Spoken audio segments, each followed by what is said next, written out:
and action thrill. Reviewing new TV shows, we keep it real. Reminiscing the attitude era, wrestling at its peak. Nostalgia from the 80s and 90s, memories we seek. Pineapples for our rings, a unique touch. Geek culture in our blood, we love it so much. Geek Blurb forever, we love it so much. Geek Blurb, where we talk about it all, from superheroes to wrestlers. We stand tall, Ray and Kevin, the dynamic duo in sight. Geek Blurb, shining bright, shining bright.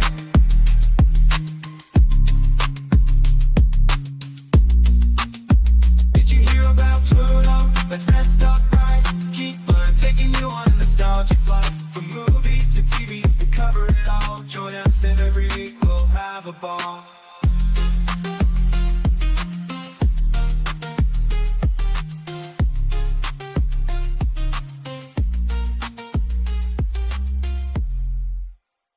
Shuffle.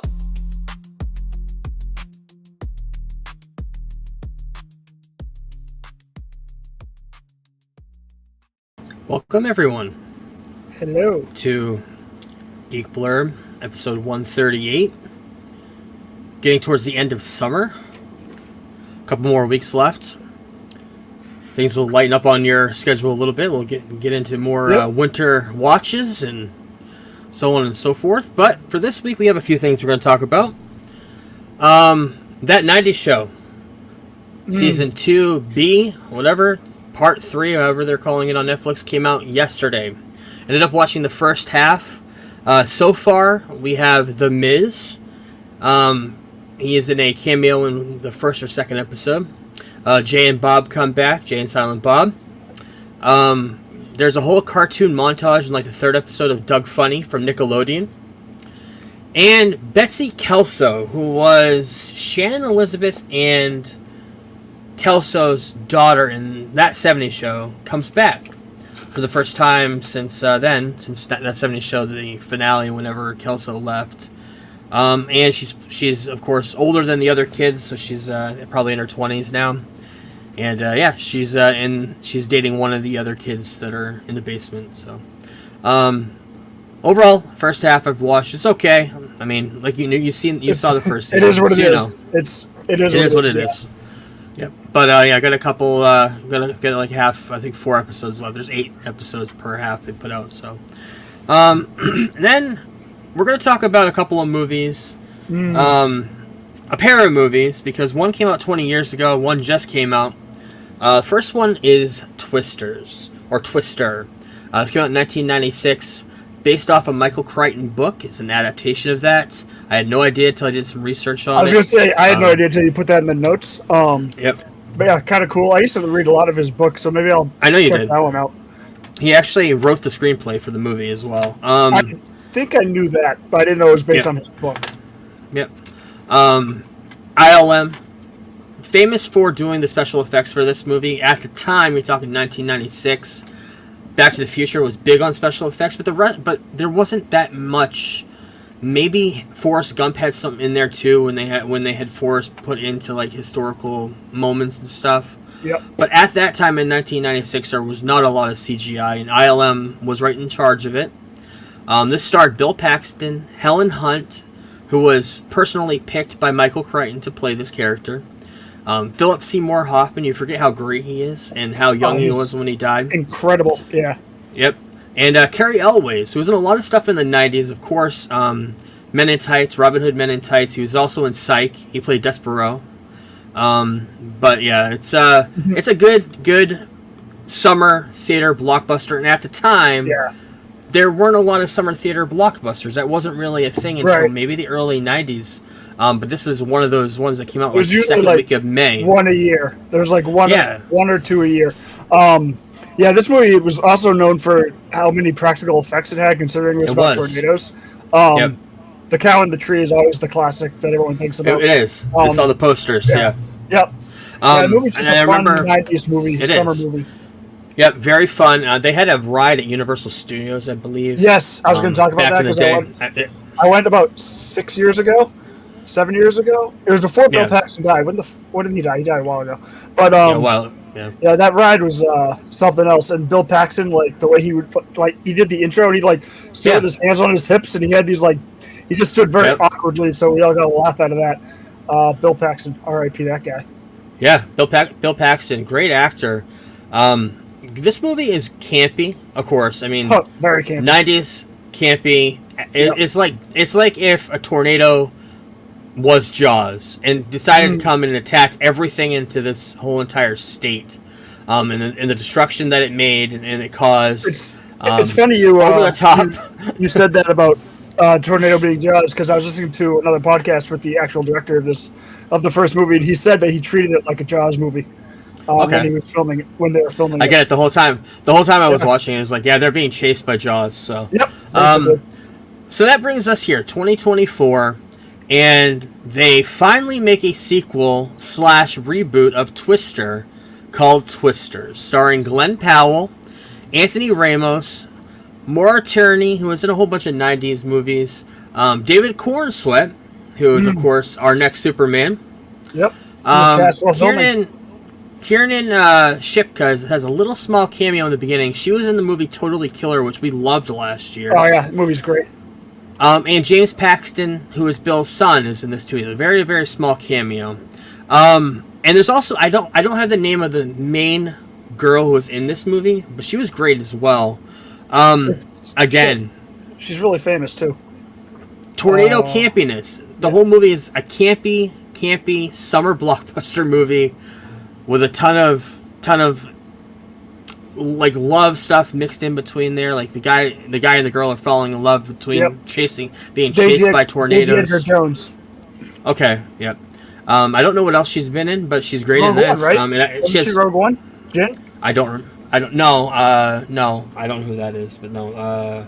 I don't remember.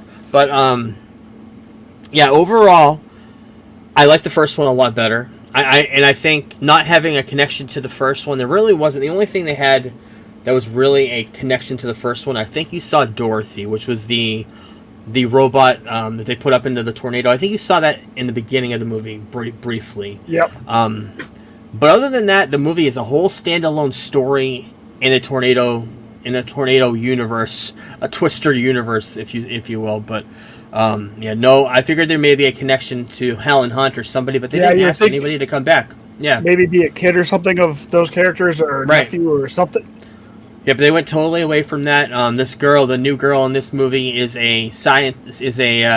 She can kind of read tornadoes, kind of like the Bill Paxton Helen Hunt character could in the first movie. Mm-hmm. She understands the atmosphere. She understands when the air gets thicker that the tornado is going to come down. She understands all of it, how they're going to happen, where she can chase them. If she sees two, she can tell which one's going to fade and which one's going to build. And that's basically what she does in the movie.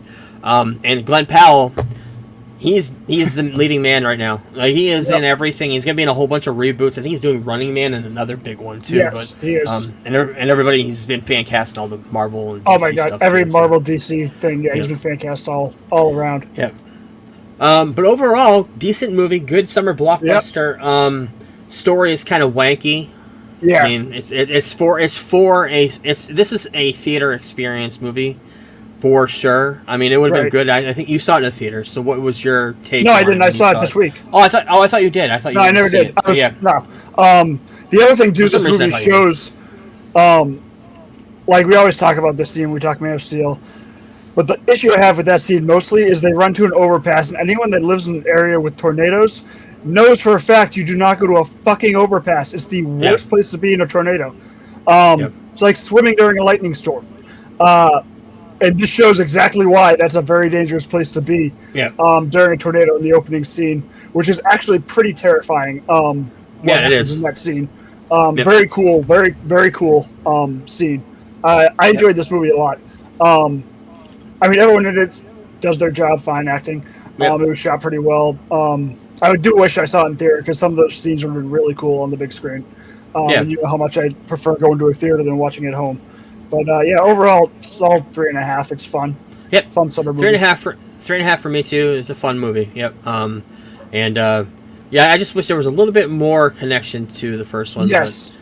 it's a full standalone story on itself, so you don't even have to watch the first one, really. There's no connection at all, really. So, and then at one point, Glenn Powell says that they're entering a suck zone, and I thought, wow, this is the best memeable moment this movie's going to have.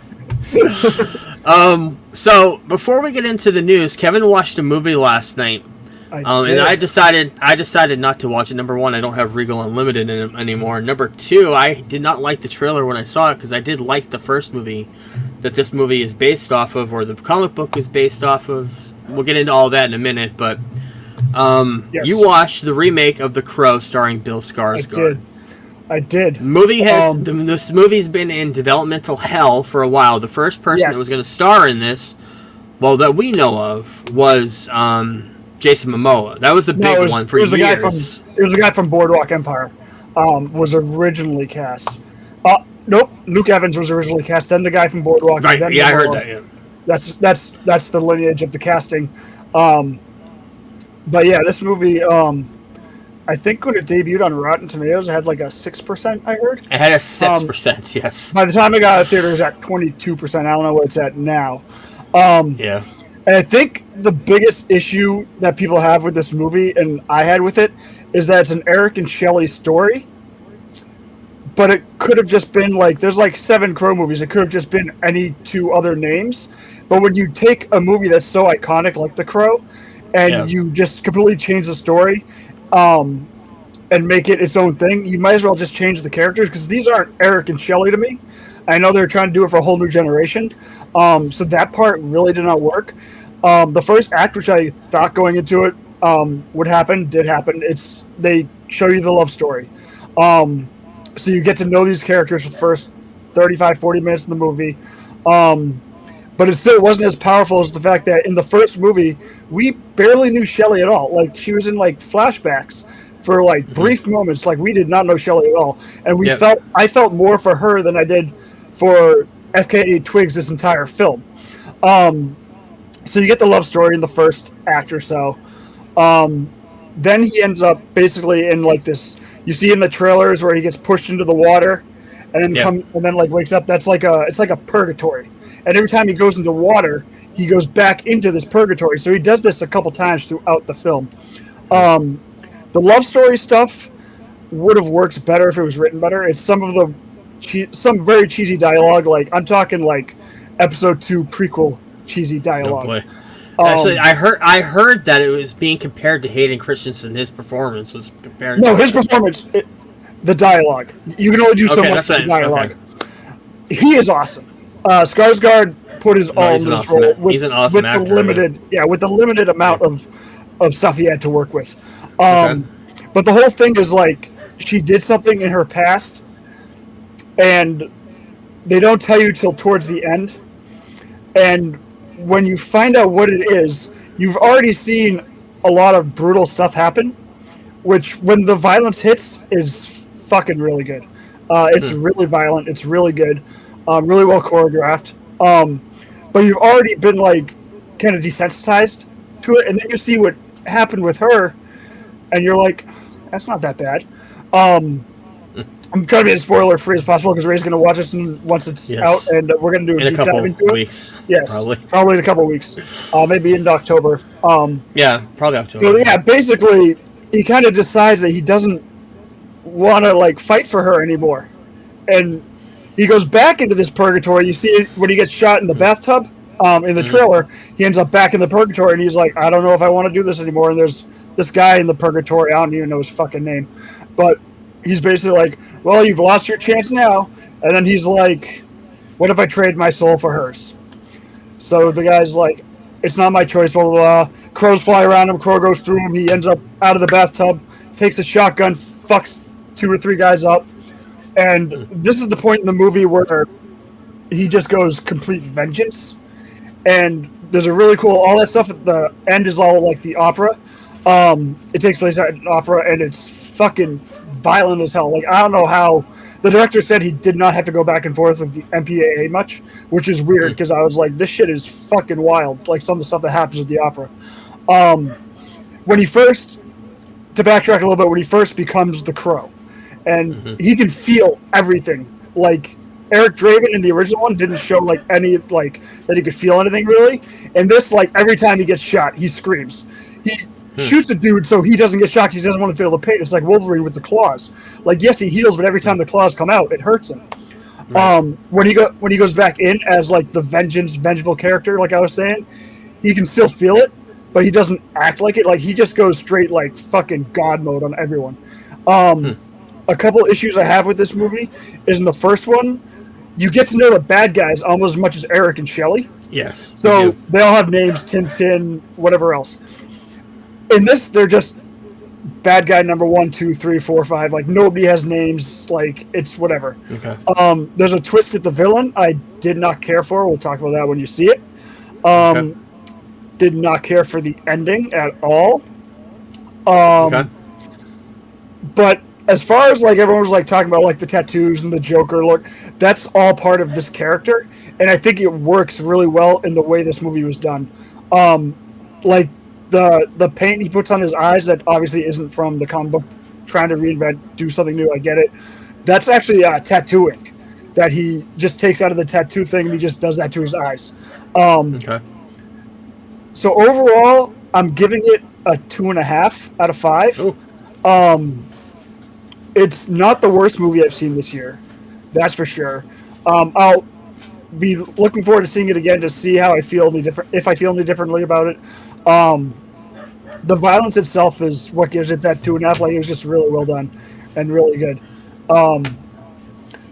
But the writing was just awful. He makes some very nonsensical choices in the movie, like I just explained one.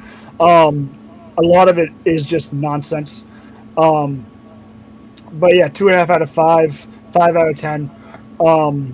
It's not like it should have not been Eric and Shelley is like my main thing with this movie. Like if they just made this for the $50 million and sold it to a streamer as another Crow movie, they probably would have made their money back easily.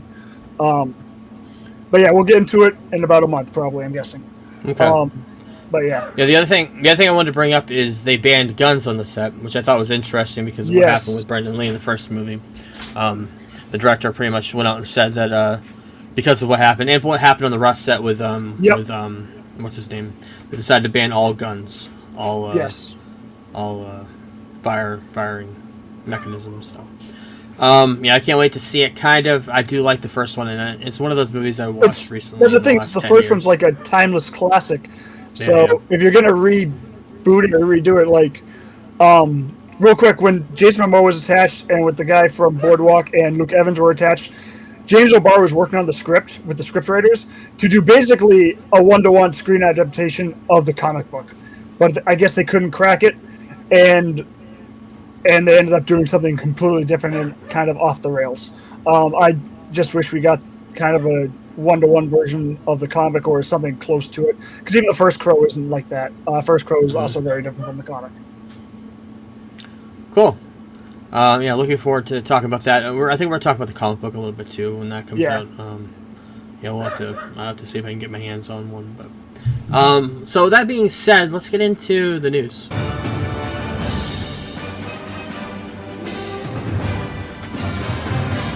And it's not a news segment with a trailer roundup. Some interesting trailers this week. First one is called Y2K. This movie is a A24 movie, thriller. What happened? We lived through Y2K, so we knew the big thing back then was all the computers were going to reset. That was the big fear. That once the clocks turned to 2000, that everything was going to reset. Didn't happen, of course, but it was a fear. It was a fear all throughout that whole entire time. So they went back. This is produced by Jonah Hill. Kyle Mooney from SNL directed it. He stars in it as well. They go back and they tell the story of what would have happened if all of the electronics went nuts, and I think some of them went sentient. That's what the trailer shows. And what would happen if this turned into a horror-like movie where all the robots and everything in the world decided to attack the people when the year 2000 all of a sudden took place. Actually looked very funny, very good. I didn't hear anything about I didn't hear anything about this movie till this week, so very excited for that. Rachel Ziegler is starring in that too, and Julian Dennison, who is in Deadpool. Yep. Deadpool 2. He plays can't remember his name, but we just talked about him last month. Then there's this new series coming in on Prime on December 10th called Secret Level. I don't know if you saw the trailer. This was everywhere. It's almost like a anime computer style show. But they're taking it. It's like an anthology series with stories from video games like Pac-Man, Mega Man, Dungeons and Dragons, the other PlayStation games, whole bunch of different genres, except for Nickelodeon, except for Nintendo, because that's Nintendo. But it does look pretty good. I don't know like what we're gonna see in this. I don't know what kind of characters we're gonna see. But Dungeons and Dragons, that's pretty cool, and having Mega Man. I mean, these are just all like generic 90s, 80s characters, but trailer looks pretty good. Got some brand new posters for Only Murders in the Building, which comes out next week. In the trailer for this, they showed that everyone, Steve Martin, Martin Short, and Selena Gomez are going to LA because they're going to be making a movie based on their podcast. And the people that are going to be playing them, Zach Galifianakis is going to be playing Martin Short. Eva Longoria is going to be playing Selena Gomez. And in the trailer, when you see Eugene Levy trying to play Steve Martin, it is hilarious, and I cannot wait to see this season. It starts on Tuesday, I believe, just in a few days. So yeah, if you haven't watched Only Murders in the Building, it's on Hulu. And I believe there's a couple episodes that usually air the first week, and this is a weekly show that comes out every week after that. Saw a brand new trailer for The War of Rohirrim. This is a Lord of the Rings animated, looks very much anime inspired. I don't really like that look at all. I don't either. That's what I was going to mention. I don't either. We're going to be getting a live action Gollum movie. I'm more excited for that. I'm more excited for 100%. I'm more excited for Rings of Power, which starts next Thursday. We're going to talk about that. Yep. But yeah, we also got a news trailer for Shrinking coming on October 16th. Bringing back the whole entire cast, including Harrison Ford.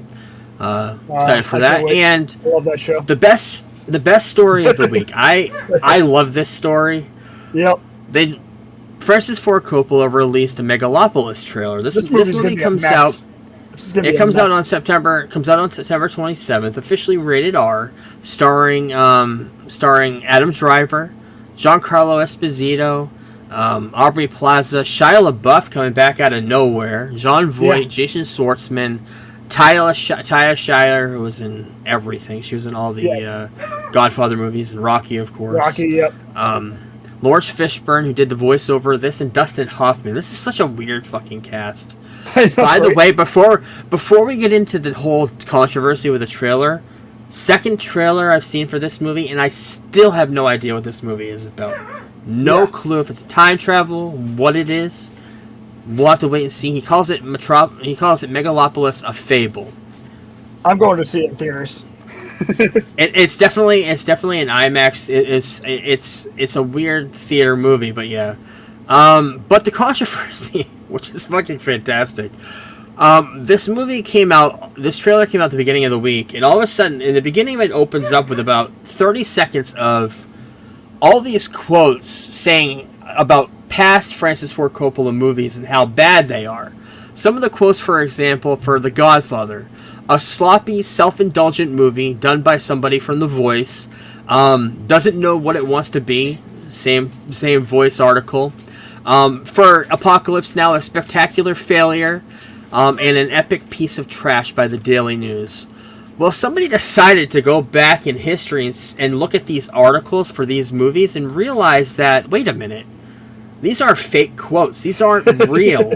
This is about half of the trailer. It's all fake quotes. I don't understand the idea behind this for the trailer. Like, Right. It just makes it all more confusing. But yeah, it's supposed to be done from famous film critics. Did not happen. None of these quotes were real. And they apologized. They pulled the trailer. So there's some places, I think I sent it to you, still on Twitter and here and there, but they pulled it completely from their socials. Then you find out today that the guy that they did it, Eddie Egan, he was fired for the marketing campaign. But it was all done by AI. They use AI to do these fake fucking things. Like, we talk about how bad AI is, but AI doing fake critic quotes. Go back and read this. Apocalypse Now came out in the 70s. An epic piece of trash that was supposedly supposed to be in an article for the Daily News. They don't talk like that. So it's just such an interesting fucking thing that happened this week. So crazy. What my favorite story probably of this year so far. I still don't know what this movie is about. I don't think anybody really has any idea. Well, but you know what? Now that I think about it, I think what they were going for is the fact that Apocalypse Now was panned very much. I believe it was Apocalypse Now that he did. It was kind of panned when it came out. But why didn't they use the actual quotes? Why did they have to fake it all? That's what I don't get about it. But yeah, oh my god, it's just, why did they fake it? They use AI. Out of all things, why did you have to use AI to generate these? It makes no sense, but it was great. So let's get into the news. Alien Romulus off to a solid start last weekend. Earned $18 million on opening day. Ended up making $41.5 million in the weekend. Deadpool and Wolverine made $29 million. His Blake Lively's movie, His Wife Ends With Us, made another $24 million. The movie's doing pretty good. But Alien Romulus delivered the second best debut for the domestic box office for any of the Alien movies, I believe. I think was it Aliens or Alien that did the biggest box office? I can't remember what it was. The biggest box office, I would think, for the Alien franchise. Maybe it was. Maybe it was. I was saying it should be one of the Prometheus, just based unless you're including inflation. Yeah. That's the thing, is if they're including inflation. But it made $108 million internationally. $20 million in China, I believe, and that was surprising for the debut. So, pretty huge for that. And the director opened up about directing an Alien vs. Predator film with the guy who directed Prey on Hulu, Dan Trachtenberg. And said, "I'll direct half, he'll direct the other half." That sounds pretty cool. I like that idea. Yeah. I haven't seen Alien Romulus yet. I'm looking forward to that as one of the movies I'm actually I can't wait to rewatch it to see. I mean. I loved it, as you know. I gave it a 4.5, even though some of it felt like it was kind of written by AI and it was put through the Disney machine. We'll talk about that when you watch it. Fucking AI. Oh man, I'm not gonna get over that article now. And Deadpool and Wolverine, Alien Romulus, and we had Planet of the Apes at the beginning of the year. Avatar last year made big numbers for them. All Fox properties that Disney invested in. We always talk about the Marvel part of it, bringing Fantastic Four and bringing the X-Men. Another huge franchise. Deadpool is part of that. Mm-hmm. But the other franchises that they bought into have been very profitable, especially Avatar, especially Alien now, and we've got Prey coming out. All of this stuff has been very profitable for Disney. It's a great investment purchase that they did. And it's proving themselves now. It's proving the value with what they bought, which is cool. Rest in peace to Phil Donahue. Talk show host, pioneer. In our early life, he was huge. Everybody that came out after him, including Oprah, who was big, Sally, Jesse, Raphael, all learned from this guy. There was no daytime talk show host until him. His show started in 1969, when syndicated in 1970, 1972. I can't remember the exact date. But he was on after school every night. He had the same thing. If you ever seen the Oprah show, you ever seen Ellen, that whole format started with him. So he'd have the guest on. He'd talk to people. At the time he had like life stuff. He had life issues talked about, kind of like Dr. Phil. The show took a little bit of a turn, went crazy. Not as crazy as Jerry Springer, but it towed the line, kind of. Show ended in 1996, and this week he died at 88 years old. So rest in peace to him. Craig Mack, rapper, one of the first hits on Bad Boy Records, passed away a couple of years ago. I can't remember exactly when, but his family and friends revealed that his cause of death was he had HIV and AIDS. Nobody knew how and why he died, but in a Rolling Stone interview this week, they did announce that according to his death certificate. So, yeah, We don't talk about Bad Boy too much anymore because of P. Diddy, but I want to bring that up. We've been talking about, every once in a while, we talk about this FUBU lawsuit, or we're talking about Venu, which is this new sports streaming thing that's going to be a conglomerate of Disney, Warner Brothers, and Fox. It's going to have all these sports streaming available on this one thing from all of those companies. Well, FUBU TV sued them and actually got a stop through a judge stopped that from, I think it's supposed to come out in a couple weeks, right before the football season started, and it's not going to happen because Venmo, the FUBU's claim is that Venmo would substantially lessen competition and restrain trade. So in other words, having all of that all in one place, you're almost a monopoly of everything rather than right. So. We'll see where that goes. It's an interesting idea, having all of that accessible in one app. I do like that idea, but I can kind of see where FUBU is coming from that as well. Speaking of streaming, the weirdest streaming news this week is Chick-fil-A is launching a streaming service. Going to be family friendly. Chick-fil-A, we don't have any around here, but we know about it. They're not open on Sunday because they're very religious to the fact where they don't go on church day. So they only work. So what they want to do is they want to have talks to license and acquire content, and it's going to be all family friendly stuff that all kids and adults of all ages can see. I'm guessing probably a lot of religious stuff too, but it's actually a thing that's going to happen. So it's weird news. I haven't talked about this on the podcast. I'm going to bring it up now. Did you hear about this Disney thing with this person that died at Disneyland? I think it was food poisoning or something. Yeah. And they tried to sue Disney for this. But because the husband had a Disney Plus account years ago for a trial, and in that document, there's actually listing in the document saying any arbitration you have to do it. I can't remember the exact wording, but the way they worded it is you can't sue us, basically, for anything. You have to do it a whole other way. It's like the Human Centipede episode of South Park. Yes, you click the user agreement. But it was a trial, and anyway, this guy tried to sue because his wife died because on their property, and Disney's like, no. Well, they got in so much trouble, so much slack from it that they backtracked from it. And they stopped pushing against it, and they're going to let it go. They're going to let the lawsuit be filed. The other thing, I don't know if we've ever talked about it on the podcast. I've heard it so many times. Nobody has officially ever died on a Disney property. Did you know that? I did not. If you're decapitated or anything, you don't die on the property. They take you out of the property into the parking lot, and they pronounce you dead there because they don't want to have any deaths on there. Did you ever hear about this? I did not. It's a fucking crazy. This happens especially in Disneyland. This is where I've heard it. You listen to a podcast. I used to listen to a podcast out of LA. So you hear about, at Disneyland, somebody would die, a decapitation or something, or even bodily injury or anything.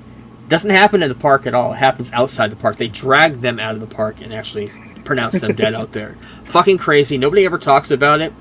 Very interesting, though. Look that up. But yeah. Wise Guy. Brand new documentary. 2-part coming out on September 7th.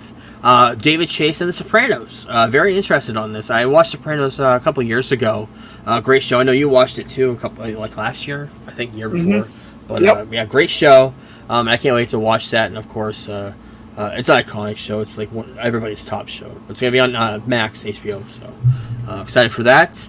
Rotten Tomatoes coming out with a new verified hot badge. Instead of tomatoes, it's going to be popcorn. And the very first one they did, I believe, was Deadpool and Wolverine, and I think they did another one this week. I can't remember. Well, the one that's causing all the controversy, because I've been on Twitter all week, is Blue Beetle. Because there's a certain segment of a certain fan base that is very upset that bots are now making Blue Beetle over 90%. And they're saying, why isn't a certain Justice League movie or even Christopher Nolan movies, why don't they get it? Because they're got a higher rating. And they started the verification system in 2019 for audiences. So those movies, well, streaming movie can never be qualified for because you can't verify that. And obviously, the Dark Knight trilogy happened in the early 2000s.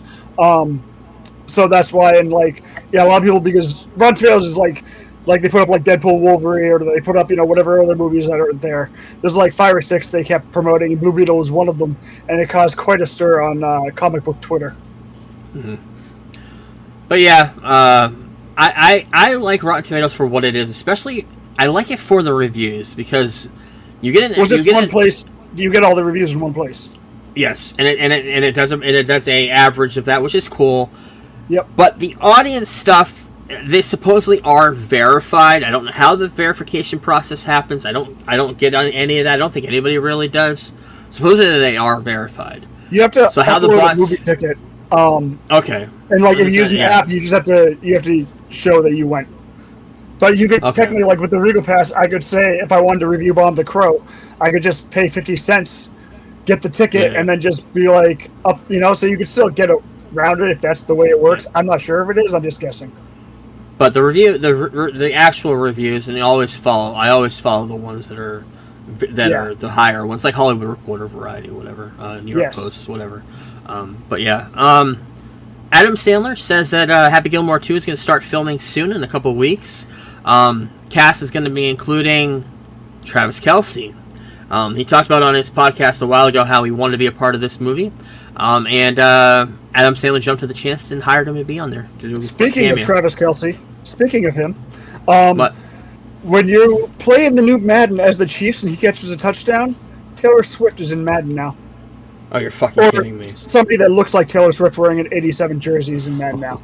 I don't know if somebody did that. I don't know if somebody did that with a hack, but I saw it going around Facebook. I think. If I see it again, I'll send it to you. But yeah, it could be a hack. But yeah, I'm excited for Happy Gilmore 2. The only thing is, there's no Chubbs, but we got Shooter McGavin. We've got Adam Sandler back. No Bob Barker, but maybe he'll be part of the pro team with him and Adam. That'd be cool. Yeah. Maybe a movie that's happened a little bit too late, but I mean, we saw Beverly Hills Cop Axel F at the beginning of the summer, so yeah. For now, and of course it's a Netflix thing, so I'm all for it. Yeah. Speaking of reboots or movies that have sequels, Rush Hour 4 is being pitched to multiple studios from Brett Ratner, who was canceled for sexual assault allegations. I love the Rush Hour movie. Rush Hour 2 is okay. Rush Hour 3 is very strange. There's some funny moments, but it's Chris Tucker is Chris Tucker. You're going to get what you're going to get. Just like him in Friday, you're going to get what you're going to get. That's what you're going to pay for.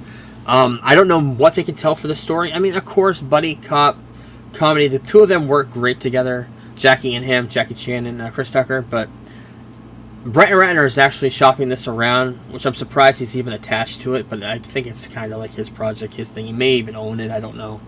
But yeah, I know that the original studio, I think it was New Line, maybe? I can't remember who it was, passed on it because of Brett Ratner. A lot of people are passing on it. But, so I don't know who would actually pick up something like this. But another weird, but cool, once you actually hear about it, story this week was Anaconda. Movie that came out in 1997, 1996, starring J-Lo, Ice Cube, I believe, too, right? Yep. Yeah. Yep. I used to love that movie. That movie was like one of my childhood favorites. I loved it. Yeah, good movie. Good movie. But they're going to be doing a reimagining of that movie, starring Paul Rudd and Jack Black in a dark comedy. Now, you look at that and you say, why the fuck are they doing this? But what they're going to be doing in the movie is they're going to be recreating Anaconda from the 90s. They're going to be coming in there. The exact quote, it reportedly focused on a group of friends who are facing midlife crises and set off to remake their favorite movie from their youth. But when they head to the jungle, things get real quickly. It's not confirmed who Black or Rudd will play, but two of the lead characters are described as a video moonlighting, as a director, moonlighting as a wedding videographer, and an actor whose career peak was a stint on a cop show. So, no idea what this is about. John Voight was in that movie, too. That's right, the original, and Owen Wilson. 1997. I have it all right here. I don't know why I don't read the fucking notes I put here. But the guy who wrote Unbearable Weight of Massive Talent and Axel F. is going to be co-writing this and directing the new Anaconda. That sounds cool. If it's meta like Unbearable Weight of Massive Talent, it should be really good. Yeah. So we'll wait and see on that. I already had. I don't know why I had that on there twice. Ryan Johnson finished filming "Wake Up Dead Man" this week, the new Knives Out movie. I don't. Do you remember when this movie's coming out? 2025? Is that when it's coming out? 2025. Yeah, probably. I'm guessing if he just finished, it'll probably come out in November, like the last one. Yep. And then Christmas for streamers. Yep. Australian Office, The Office, coming out. There's an adaptation coming out on Prime on October 18th. They're actually going to be having it on US Prime too. I know India had a reboot of The Office as well, and of course America, they're doing another reboot of The Office set in at a newspaper plant or factory or somewhere. But they don't know much about that. But yeah. Wow, why'd I have that in there twice too? Wow, I gotta check my notes more often. Travis Kelce's gonna be doing a action comedy called Loose Cannons from Lionsgate. Don't know much more about that, but the John Rick director is on board to produce it. Yeah, I don't know anything more about that, but Travis Kelce's everywhere nowadays. Claudia Dumet, who was in The Boys, she played Victoria Newman. Yep. She's joined the cast of Soulmate, the Megan spinoff, but the dancing doll, the AI doll that came out last year around this time. I think she's actually engaged to Huey in real life. Yes, he is. They're dating. Yeah, they are. Yeah. They're together. Yep. Yeah. But yep. A prequel to Pacific Rim is happening. A series going to be looking for a TV deal under. I don't know what's going on with that, but yeah, Pacific Rim. I saw the first movie. I don't think I ever saw the second one. I don't know. I think John Boyega was in the second one. I remember Charlie Hunnam was in the first one, but yeah. Glenn Powell, talked about him earlier. He's going to be doing a new movie on Hulu called Chad Powers, our new series. And he looks very unrecognizable in the first photo that they posted of him. Prosthetic nose, looks like his broken nose. Weird long hair, weird mustache. Looks just strange. Denzel Washington talking a lot about Gladiator 2. He doesn't do a lot of movies nowadays. He's getting older. He's almost 70, if not 70. Yep. Talking about there are very few films left for me to make that I'm interested in. He's only taking the good projects, working with a good director. Yeah. He hit it off so well with Ridley Scott talking about Gladiator 2. He did that most of his career. Like, how many bad movies has he been in? 3? Right. Maybe? Yeah. Yeah, later in life, here we are, and his son's a great actor too. Oh yeah, I heard Ridley Scott. Actually, I heard this today that Ridley Scott says this is the best movie he's ever made. Yeah, I heard that too. That's tall order from the guy that created Alien. Or whatever. Like, and I mean, Gladiator is one of the greatest movies of all time. So, if this is that good, we're in for something special. Yep, has a great cast. Pedro's in it. Joseph Quinn's in it. It does look good. The trailer looks good. We talked about this last week with Todd Phillips' Hulk Hogan biopic starring Chris Hemsworth. They're like, what the hell's going to happen with that now that they got the Ben Affleck one happening? Well, Todd Phillips has been talking a lot about the Joker, and he announced that movie is no longer happening. The one with Chris Hemsworth, the one that he was going to direct. Kind of figured something was going on there. I think Hogan was talking about it too. Hulk Hogan was actually a part of that movie. He mentioned on a podcast, I think Chris Van Fleet or somebody, talking about how there was issues with the script, like right around Christmas time of last year. And I think Netflix was producing it, and there was problems with Netflix trying to get rights to stuff or something going on there. Yeah, it probably just drowned out the movie, I'm guessing. But Todd Phillips is, of course, busy doing the Joker too, and who knows what he'll do after that. But rest in peace to the Acolyte. A show that nobody liked in the Star Wars world. I liked parts of it. I wish that we could have seen a continuation of Manny, whatever his name is, that played the Sith kid. And I wish we could have seen more Darth Plagueis, which was the only thing I really wanted to see in that show happen. And we only saw a very, very quick glimpse in a cave. Glimpse, that's it.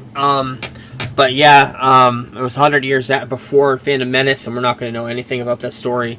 The worst part of that show was the twins. Nobody gave a fuck about them. Nobody gave a fuck about the characters. The only one that we mentioned every single week was Saul, and they killed him off in the last episode. So Saul and and Smilo Ren are the only ones that anyone really cared about. And what's her name? X-23.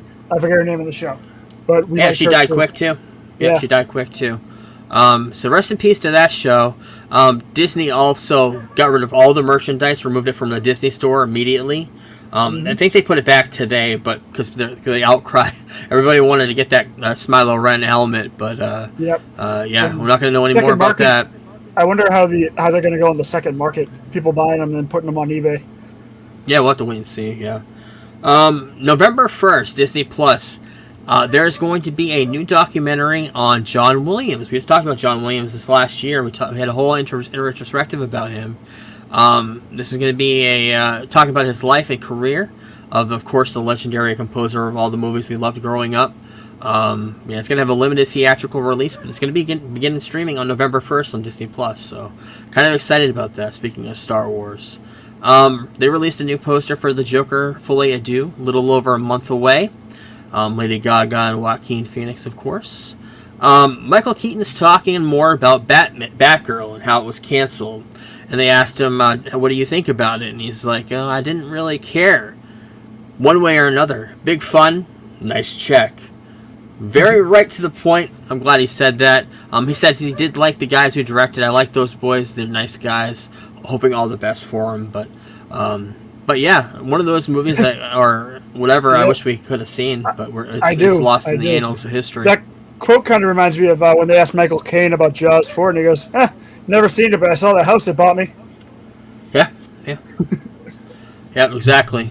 Brian Cox says cinema is in a very bad way because of movies like Deadpool and Wolverine. I really think he's bitter because he wasn't a part of it, to be honest with you. Because, of course, he was in one of the very first comic book movies that took the world by storm. He played Stryker in X2, X-Men United. But yeah, the quote was, what's happened is that television is doing what cinema used to do. I think cinema is in a very bad way.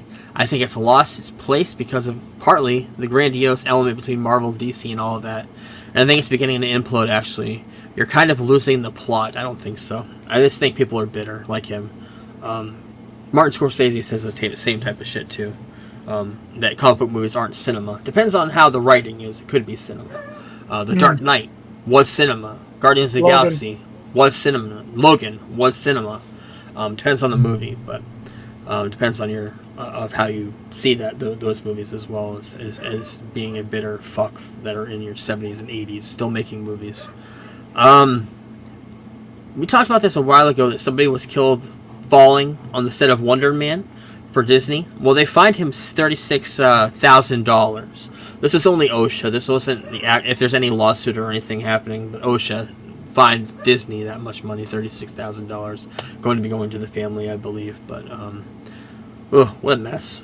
When anybody dies or gets really seriously injured on a set, there was that story of the kid who was the stuntman for Daniel Radcliffe for Harry Potter. He ended up getting paralyzed. There's a whole documentary. I haven't watched it yet. It's on HBO Max, but yeah, hearing stories like that, it's heartbreaking, but it's part of the job too. It's kind of what you sign up for, knowing that's why you're taking those risks instead of the actors taking it. But Spider-Verse, Philip Lord and Chris Miller have had a lot of controversy in the past. Of course, they were directing Solo, right? And they got fired right in midway through that. And it seems like they're not going to be expected to renew their TV deal with Sony, especially after Spider-Man Noir is coming out. Now, they were supposed to do a whole other reboot of Spider-Man for television. There was going to be Silk. There was going to be some other shows, too. Spider-Man Noir was the big one that actually is going on. But supposedly they're being fired from all that. And, of course, they're big on why we're seeing all the Spider-Verse movies.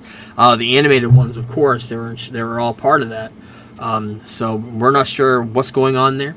We're not even sure what's going to happen with the third Spider-Verse movie, because that movie was supposed to be, by now, should have been out on digital. But it was supposed to be out in March, and it hasn't. No news, no trailer, no nothing on that movie. Completely disappeared from the schedule. So, big rumors this week going around again. Sydney Sweeney was offered the role of Black Cat in Spider-Man 4.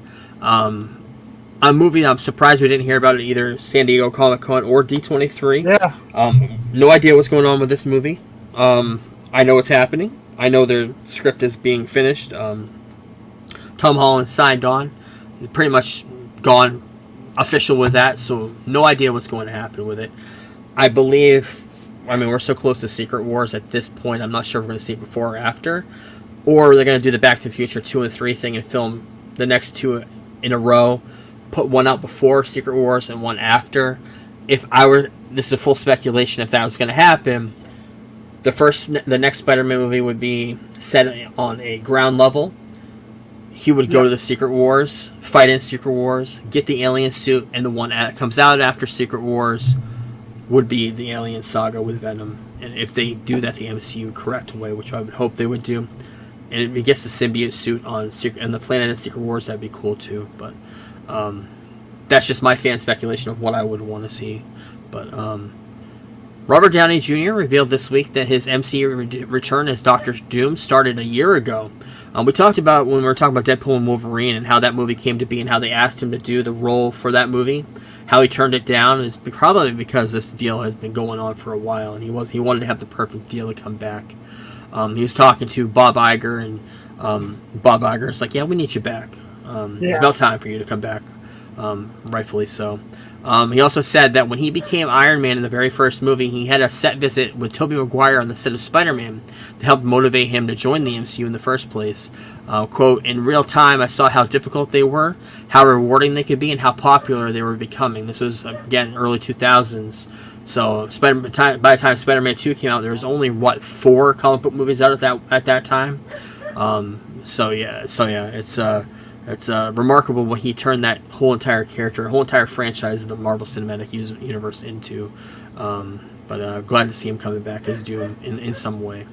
And finally in news, announced today, James Spader is going to be returning as Ultron for the new Vision series coming on Disney+.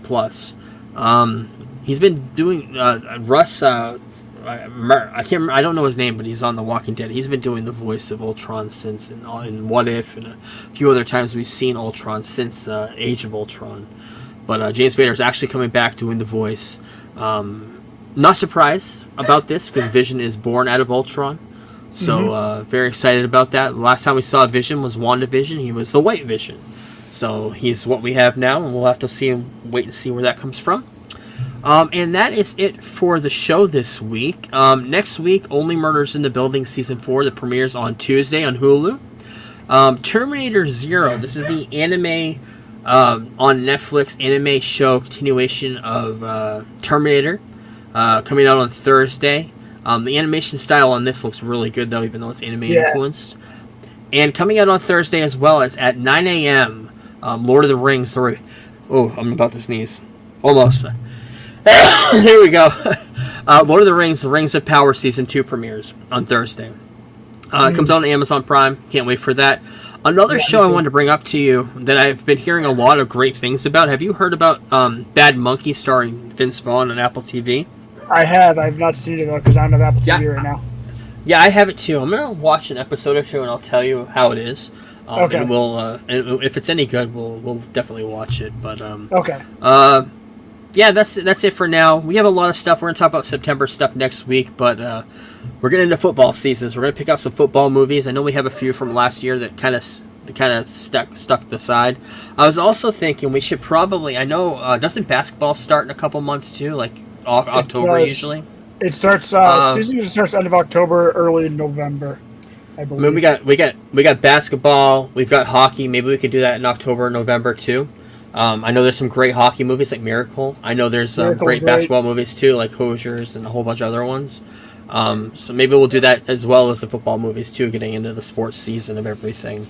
I'm surprised we haven't done that with baseball movies in April or March. We'll do that. We'll line that up for next April. Yeah, that sounds good. Baseball movies. Yep, and we also, if you've listened to the show for a while, you know in October is our Halloween month that Kevin pretty much cultivates all the movies that I'm going to be watching. That's the reason why I'm here. Still the reason why I'm here. Come on now. The only movies we've talked about really is Maxine, which I've been holding off on, even though it's not really a horror movie, but we've been holding off on that. And you mentioned Don't Breathe. I put that in the list of stuff. We're definitely watching Don't Breathe. I can't wait to rewatch that. And we're also going to be doing Batman Batman Long Halloween. We're going to be reviewing that as well. I just ordered my my graphic novel a couple days ago, so I'll be here in a couple days. But we're also going to be rewatching Joker, the first one with Joaquin Phoenix, and talking about that as well. And since Lin-Manuel Miranda is coming out with a concept album on The Warriors, which you tell me is a great movie, we're going to be watching that month too. So a lot of stuff coming up in the pipeline. We'll talk about September as well. We've got a lot of shows coming out, a lot of movies coming out.